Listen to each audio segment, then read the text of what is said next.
Hello, I'm Karen Pordum from Legally Organized. There are 4 things I always have in my freezer: pasta, butter, bacon, and of course, vodka. With butter, I take what I don't use and I store it in its original packaging. However, with bacon, I take what I don't use and I wrap it in saran wrap, then wrap it in aluminum foil, and then place it in a baggie and date it. I like to date my bacon. However, pasta is a whole nother matter. Whenever I cook pasta, I cook the entire box and I store the rest in the freezer. And then when I want to use it again, I take the baggie and I place it in a microwave-safe bowl, pour in about a tablespoon of water, put it in the microwave, and microwave it for about 1 to 2 minutes until it's hot and unfrozen. We've just completed step 1 of pasta alla vodka sauce. On to step 2, the bacon. The recipe calls for 1/4 pound bacon, which is about 6 slices. In frozen bacon terms, that means 6 1/2 inch cubes sliced horizontally.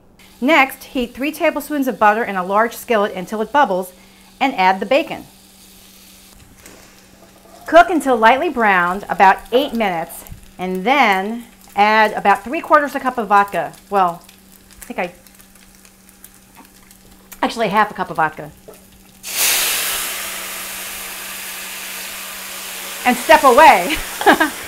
And what this does is deglaze the pan so you can pick up the tiny bacon bits. We're almost done. After about 5 minutes, add 2 cups of tomato sauce. And did I mention we needed to lower the heat before that? Just cook this for a couple of minutes until it's just slightly heated. And add about 3/4 cup of heavy cream. What the cream does, it makes it creamier. It makes it creamier, obviously, but it also turns it this really neat pink color. Almost done. All we have to do is add some salt, a little pepper, and stir in the pasta. Okay, just stir it to coat it. Remove it from the heat. And add some Parmesan cheese, as much as you want. I like a lot. And voila, you're ready to serve.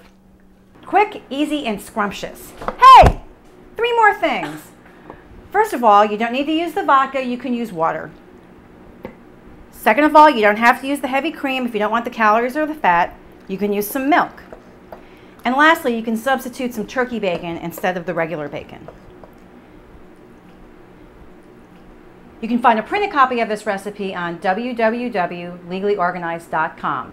And as Julia Child used to say, bon appetit!